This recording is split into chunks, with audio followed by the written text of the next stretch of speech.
जो भी देश को लूटा है उसको लौटाना पड़ेगा। सीबीआई ईडी आ रही है तो बाप बाप चिल्ला रहे हैं, जेल जाने के कागार पर हैं वो। लोगों को हिंदू मुस्लिम मुद्दा नहीं है, हिंदू मुस्लिम बहुत बड़ा मुद्दा है। और कहते हैं नीतीश कुमार जी जो है मुद्दा नहीं है। उनके भाषण में कल कोई तेज दिख रहा था, और तेजस्वी जी सुपर सीएम हैं, डिप्टी सीएम ही हैं, अब प्रधानमंत्री के उम्मीदवार हैं। तेजस्वी जी दिल्ली भी घुमाए, आई अभी तक अपना भुजिया पार्टी में लगल हैं। नमस्कार, आप देख रहे हैं लाइव सिटीज। मैं हूं आपके स्टार शिवम। बिहार के कल कई जिलों में राजद के कई बड़े नेताओं के यहाँ सीबीआई की छापेमारी हुई, जिसके बाद राजद नेताओं का यह कहना है कि बीजेपी के इशारे पे ही सीबीआई छापेमारी कर रही है। ऐसे में इस वक्त हमारे साथ बीजेपी के फायर ब्रांड विधायक हरिभूषण ठाकुर बचौल हैं, हम उनसे बात करेंगे। बचौल जी, जिस तरह से राजद के नेताओं का कहना है कि बीजेपी के इशारे पे सीबीआई छापेमारी करती है, इससे पहले 1 महीना पहले जो छापा पड़ा था, 1 महीना पहले, उस समय तो नीतीश जी मुख्यमंत्री थे। देखिए, सीबीआई ईडी स्वतंत्र एजेंसी है, और जो भी देश को लूटा है उसको लौटाना पड़ेगा। ये लोग गरीब गरीब जप करके, गरीब गरीब जपना, और देश का माल अपना, देश को लूटा है, राज्य को लूटा है। सीबीआई ईडी आ रही है तो बाप बाप चिल्ला रहे हैं। इस चिल्लाने से यहाँ तक कि सीआरपी पर भी रोड़ेबाजी किया गया है।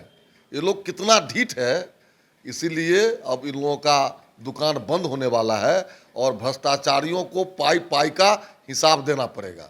पर तेजस्वी यादव पूरे सदन में कह रहे थे चिल्ला चिल्ला के कि बीजेपी वालों की ये जमाई है तीनों। अब तो मान लीजिए वो तो उनका संस्कार है, जमाई है कि क्या है। चोर चोर मौसेरा भाई जेल जाने के कागार पर हैं वो। नाबालिग में उनको 26 प्रॉपर्टी मिल गया था, और गरीब के मसीहा हैं, गरीब के मसीहा हैं। तो जनता सब देख रही है। लोकतंत्र में अंतिम मालिक जनता होता है, और जनता 24 में इन लोगों को बता देगा। कल आपने देखा होगा कि तेजस्वी जी हों या नीतीश जी हों, क्या बोलते हैं जे हिंदू मुस्लिम कुछ नहीं है। हाँ, वो मैंने देखा था उनका भाषण कि वो कह रहे थे कि बीजेपी वाले हिंदू मुस्लिम करते रहते हैं बस। हिंदू मुस्लिम, यही आश्चर्य है। 1947 में किस मुद्दे पर विभाजन हुआ, 2 टुकड़े हो गया देश का, और वो मुद्दा आज भी है। अररिया, किशनगंज, कटिहार, और जिस भी क्षेत्र में, जिन पंचायतों में 40% 50% मुसलमान की आबादी हो गई है, वहाँ के मंडल से जाकर के, सहनी से जाकर के, वहाँ से गरीब गुरबा का हाल चाल जाकर के पूछे नीतीश कुमार, केवल वोट मत ले। वो ठगते हैं लोगों को। हिंदू मुस्लिम मुद्दा नहीं है, हिंदू मुस्लिम बहुत बड़ा मुद्दा है। हम भारत को मातृभूमि मानते हैं, देवभूमि मानते हैं, पुण्य भूमि मानते हैं, और भारत को ऐसगा भूमि मानते हैं। उनकी प्रतिबद्धता कहाँ से है? भारत से है।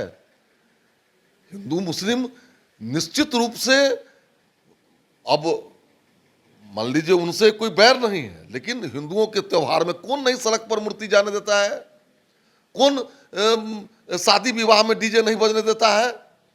कौन है जो बात बात पर गरीबों को? मेरे विधानसभा में 15 दिन में 7 घटना घटी है, और 7 के 7 वो दलित और पिछड़े हैं।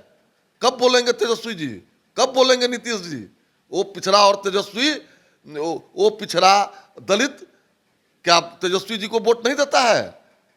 राम शोभा यादव हो, छोटे यादव हो, अजय राम हो, चाहे सहनी समाज का आदमी हो, बेवजह गुलामी की जिंदगी जीता है जहां उन लोगों की जनसंख्या है, और कहते हैं नीतीश कुमार जी जो है मुद्दा नहीं है। उनके भाषण में कल कोई तेज दिख रहा था, कल कोई ओज था उनके चेहरे पर, श्रीहीन लग रहे थे मुख्यमंत्री जी। क्या लगता है कि राजद के साथ जाके गलती कर दी है क्या? ऐसा वैसा गलती किए हैं, वो पछताएंगे, वो कुछ नहीं रहेंगे। उनको 16 सीटों पीएम का ख्वाब देखते हैं। मैं आपके माध्यम से कहता हूं शिवम जी, इसको रखिएगा। अगर 16 सीट उनको दे दे लड़ने के लिए, और 24 तक वो मुख्यमंत्री रह जाए, तो फिर हमको आप कहिएगा। वो 10 से 15 के बीच में जो किए, 115 था जदयू को, अब तोड़ करके अपना बहुमत कर लिए। ठीक उसी तरह उधर 4-5-6 कमी है, 4-5-6 पुराते देर नहीं लगेगा। और तेजस्वी जी सुपर सीएम हैं, डिप्टी सीएम ही हैं, अब प्रधानमंत्री के उम्मीदवार हैं, तेजस्वी जी दिल्ली भी घुमाए, आई अभी तक अपना भुजे पार्टी में लगल हैं, भुजे कैबिनेट में भुजा फाँक रहे हैं। तो चलिए, ये थे हमारे साथ बीजेपी के विधायक हरिभूषण ठाकुर बचौल, जिन्होंने एक बड़ी भविष्यवाणी भी की है। अब देखना होगा कि 2024 में क्या ऐसा होता है या नहीं। बहरहाल अब बने रहे हमारे साथ। अगर आपने हमारे चैनल को सब्सक्राइब नहीं किया है तो जल्द से जल्द सब्सक्राइब कर ले। धन्यवाद।